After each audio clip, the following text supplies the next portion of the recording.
Hello, mathematicians. Today we're going to be learning about slope-intercept form, and more specifically, we're going to be working with slope-intercept form in the table. So here we have the equation y equals 5x minus 4. So we're just going to talk about the different parts of our equation first before we do anything.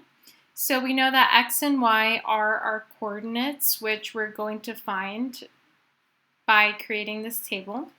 And we know that our slope is represented by m, and our slope is our rise over run, which in this case is 5. So we know that our slope is 5, and because 5 over 1 is the same as 5, we could represent it using 5 over 1.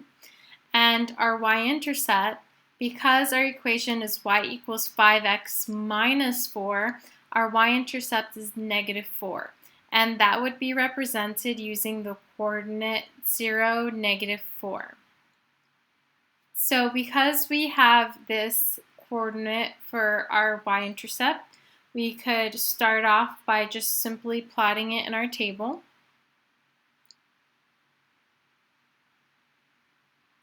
And so now that we have one coordinate, we can use the slope to help us find the rest of the coordinates. And be mindful that this does not have to be your first coordinate, but it could. So I'll show you guys an example of where it's not. So starting off with 0, negative 4, we know that a rise is our change in y, and our run is our change in x.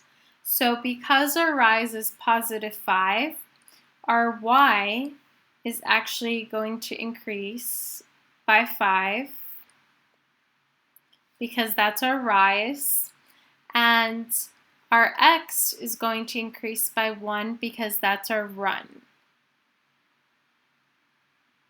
So our rise is our change in y, and our run is our change in x. And now that we know what it's changing by, we could just go ahead and fill in our table. So our x is increasing by 1s.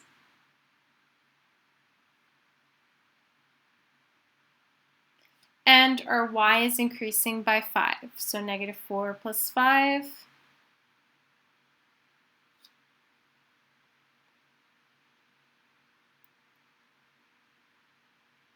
Okay, and that's it. That's how you create our table. Now, if you didn't want to start off with the coordinate 0, negative 4, since our table is increasing by 1, our x is increasing by 1 and our y is increasing by 5, you'll know that the number before 0 would have to add 1 to it to get 0. So if we worked our way backwards, we know that the coordinate before is actually going to be negative 1 and negative 9. So if we're going down our table, we're adding 1. If we're going in reverse, we're subtracting 1. And the same is true for our y values. So if you want to know any coordinates that come before, you're just going to do the opposite. And that's it.